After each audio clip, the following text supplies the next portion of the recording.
Sana kutoa rambirambi zangu kwa familia ya mzee Chebukati Wafula ambaye sasa ametuacha.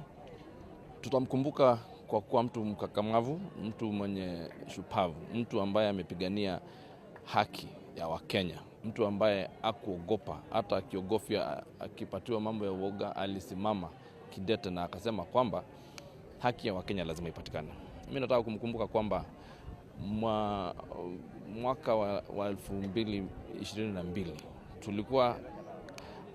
tulikuwa katika hali mbaya ambapo nchi hii ingepasuka, vita vingetokea, na tunaona kwamba yeye alisimama kidete na akasema ukweli. Yale mambo ambayo yalileta vita ya 2007 ni kwa sababu yule aliyekuwepo wakati huo hakusimama kidete, lakini huyu Chebukati alisimama na akapeana ukweli.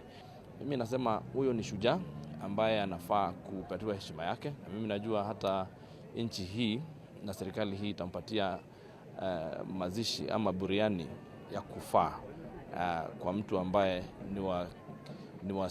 ni wa status yake kama shujaa wa Kenya. Chebukati alikuwa commissioner wa IEBC ambaye alifanya kazi kwa kujituma sana, na kwa vile hii kamati ingine inataka kuteuliwa,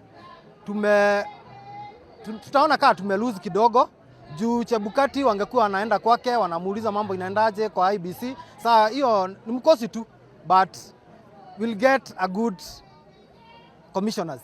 Wafula Chebukati namkumbuka kama mtu alifanya kazi yake vizuri, na alifanya kazi kulingana na venye kulikuwa hata na wasiwasi na hapa na pale. Alijaribu kusimama na msimamo wake na akasimama na Kenya venye iko, na ningeomba wenye watakuja baadaye hii IEBC inatengenezwa wajaribu kuwa wenye wanafanya kazi yao kwa uadilifu.